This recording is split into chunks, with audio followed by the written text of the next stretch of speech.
Nakshatra. So, in line of the series that we are talking about regarding the gemstone selection, आज हम बात करेंगे तीसरे लग्न के लिए. इससे पहले हम मेष और वृषभ लग्न के ऊपर वीडियो बना चुके हैं. आज हम बात करेंगे मिथुन लग्न के लिए. ठीक है. सो मिथुन बेसिकली बुध प्रधान लग्न होता है और इसमें अगर मैं बात करूं तो ये मृगशिरा नक्षत्र से इसकी शुरुआत होती है. तकरीबन 6 डिग्री 40 मिनट तक इसमें मृगशिरा नक्षत्र होता है और उसके बाद में it is followed by the Ardra नक्षत्र और 20 डिग्री लगभग 20 डिग्री तक ही आर्द्रा नक्षत्र होता है इसमें 6 डिग्री 40 मिनट से. और टू एंड विद आर्द्रा नक्षत्र के बाद में इसमें पुनर्वसु नक्षत्र होता है. ठीक है. नाउ सो ये बेसिकली इस लग्न की संरचना होती है और ये द्वि स्वभाव लग्न होता है. बुध प्रधान लग्न होता है तो ऐसे लोग काफी वाक चातुर्य के धनी होते हैं और इनकी जो ब्रेन होता है वो काफी फास्ट होता है. लेकिन शनय रुष्टा शनय तुष्टा अगर आपने सुना हो तो बेसिकली ये डुअल माइंडेड होते हैं. तो यू नो कभी कुछ सोचते हैं कभी कुछ सोचते हैं, बड़ी जल्दी गुस्सा भी हो जाते हैं, बड़ी जल्दी नॉर्मल भी हो जाते हैं. तो बड़ा प्यारा लग्न होता है. और इसमें जो रत्न होते हैं उनका प्रिस्क्रिप्शन भी जो होता है, उसका सिलेक्शन भी जो होता है वो it has to be done very very carefully because इसमें डुअल लॉर्डशिप जो होती है वो ग्रहों की काफ़ी होती है और सभी ग्रह इसमें कुछ ना कुछ इफ एंड बट लिए हुए होते हैं मिथुन लग्न में. जैसे हमने वृषभ लग्न में देखा कि शनि योग का रखता तो ठीक है हम नीलम आग मूड के पहन सकते हैं, लेकिन यहाँ पर ऐसा नहीं है. So going ahead with Gemini ascendant, इसमें बेसिकली एज आई ऑलवेज से धर्म त्रिकोण के जो रत्न होते हैं वो आपका लग्नेश, पंचमेश और भाग्येश, ये तीन आपके लग्न धर्म त्रिकोण के रत्न होते हैं. सो आपका बुध, शुक्र और शनि, ये तीन के रत्न जो होते हैं वो जनरली रिकमेंडेड होते हैं. लेकिन इसमें मेरी पर्सनल एक्सपीरियंस में मैंने ये देखा है मेरी प्रैक्टिस में कि चूंकि इसमें शनि अष्टमेश भी होता है तो यहाँ पर हमें थोड़ा सा केयरफुली नीलम धारण करना चाहिए. ठीक है. बाकी शुक्र का रत्न आप जो डायमंड है वो पहन सकते हैं और बुध का जो रत्न है पन्ना वो आप पहन सकते हैं, कोई दिक्कत नहीं है. पन्ना इनका जीवन रत्न होता है, ये लोग ताउम्र पन्ना धारण कर सकते हैं, कोई दिक्कत नहीं है. लेकिन जो नीलम है, नीलम मिथुन लग्न में हमें थोड़ा केयरफुली धारण करना चाहिए. अब ये तो इसके हो गए तीन मुख्य रत्न. ठीक है. इसमें कौन कौन से रत्न धारण नहीं करने चाहिए मिथुन लग्न में? सो सबसे पहले इसके अंदर आपको चंद्रमा का रत्न मोती नहीं पहनना चाहिए. कुछ केसेस में पहन लेते हैं अगर बहुत अच्छा धन योग बना रहा है या धन प्राप्ति के उद्देश्य से या अच्छे हाउसेस से कनेक्ट कर रहा है तो हम इसमें चंद्रमा का रत्न रिकमेंड कर देते हैं. बट अगर मैं नॉर्मली बात करूं तो मिथुन लग्न में चंद्रमा का रत्न नहीं पहनना चाहिए.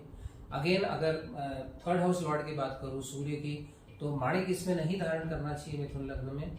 अगर वो बहुत अच्छा बुधादित्य योग बना रहा है और कहीं उसका कुछ बहुत फेवरेबल डिस्पोजिशन है तो कभी कभी कुछ समय के लिए पहनाया जा सकता है. बट इन जनरल केस माणिक भी मिथुन लग्न में अवॉइड करना चाहिए. ठीक है. नेक्स्ट जो एक रत्न है जो मिथुन लग्न वालों को बिल्कुल भी धारण नहीं करना चाहिए वो है मंगल का मूंगा. क्योंकि मंगल मिथुन लग्न में षष्ठेश होता है, मतलब 6th लॉर्ड का स्वामी होता है, और एकादशेश होता है मतलब 11th लॉर्ड का स्वामी होता है, और बुध का प्रबल शत्रु होता है. तो मिथुन लग्न के जातकों के लिए they should not wear the red coral at all. मतलब I personally never recommended and I would not recommend it to anybody. So Mangal का रत्न धारण नहीं करना चाहिए. नेक्स्ट अगर मैं बात करूं तो बृहस्पति की. बृहस्पति मिथुन लग्न के लिए मारक भी होता है और मिथुन लग्न के लिए बाधक भी होता है. ठीक है. और बुध के साथ बृहस्पति का जो संबंध होता है वो सम संबंध होता है, तो बहुत ऐसा शत्रुता का संबंध नहीं होता है. बट स्टिल मिथुन लग्न में बृहस्पति को 2 दोष लगते हैं. सो अगर मैं हमारे क्लासिक्स की बात करूं, हमारे स्क्रिप्चर्स की बात करूं, फल दीपिका में, सरावली में, पाराशर होरा शास्त्र में, सभी क्लासिक्स में इनके बारे में चर्चा की गई है. तो एक तो बृहस्पति मारक भी होता है मिथुन लग्न में, दूसरा मिथुन लग्न में बाधक भी होता है. ठीक है. अब ये बाधक क्या होता है, मारक क्या होता है, ये मैं आपको सेपरेटली एक वीडियो के माध्यम से समझाऊंगा. So by now you can as of now you just understand that Jupiter becomes a marak as well as a बाधक फॉर द मिथुन लग्न. And also it has the केंद्राधिपति दोष. So what is a केंद्राधिपति दोष? जब भी कोई ग्रह को 2 केंद्रों का स्वामित्व मिलता है, जैसे बृहस्पति को सप्तम और दशम, ये 2 भावों का स्वामित्व मिलता है तो इसमें केंद्राधिपति दोष होता है. ओके. सो अगर बृहस्पति बहुत अच्छी स्थिति में है, मान लीजिए 10th हाउस में ही है, खुद के स्थान पे बैठा हुआ है, या उच्च का बैठा हुआ है 2nd हाउस में, यहाँ पर आप बृहस्पति की दशा अंतरदशा में इस रत्न को धारण कर सकते हैं। अन्यथा मैं बोलूंगा कि मतलब बहुत फेवरेबल नहीं होता है मिथुन लग्न के लिए बृहस्पति का रत्न पुखराज।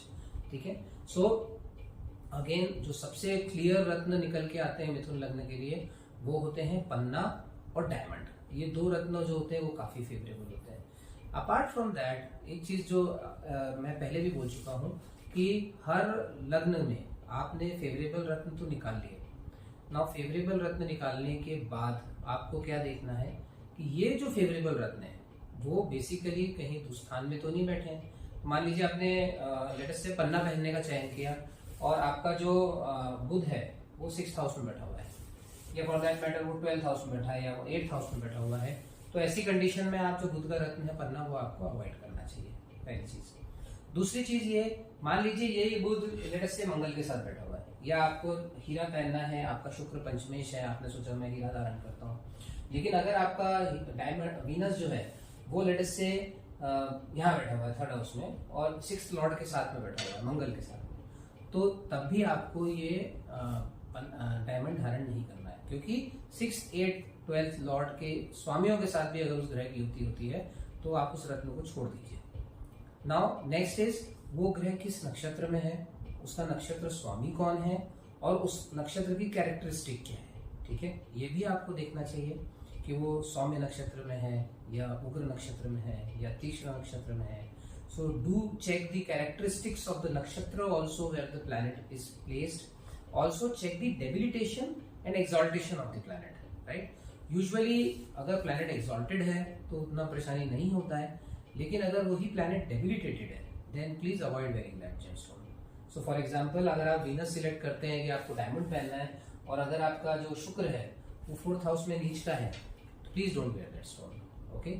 उसके अलावा जो षोडश वर्ग होते हैं, ठीक है, षोडश वर्गों में भी रत्नों की जांच की जाती है कि वो जो ग्रह है वो षोडश वर्ग में कैसे बैठे हैं।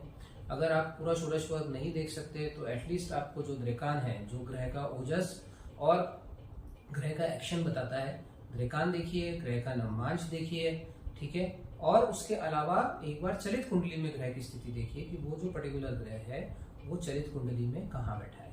ठीक है, सो देखिए रत्न सजेस्ट करना अपने आप में एक साइंस है और रत्न पहनना बड़ा अच्छा लगता है। जैसे मैं मेरे इंट्रोडक्टरी वीडियो में बता चुका हूँ, जो मैंने जेमस्टोन्स के लिए इंट्रोडक्टरी वीडियो बनाया था, रत्न पहनना जो है वो हमें हर इंसान को बहुत अच्छा लगता है, परंतु रत्न सबके लिए नहीं बने। मतलब कुछ केसेस ऐसे होते हैं जहां पर हम आउटराइट मना कर देते हैं कि आपको कोई भी रत्न धारण नहीं करना है, okay. So be very very careful while selecting gemstones.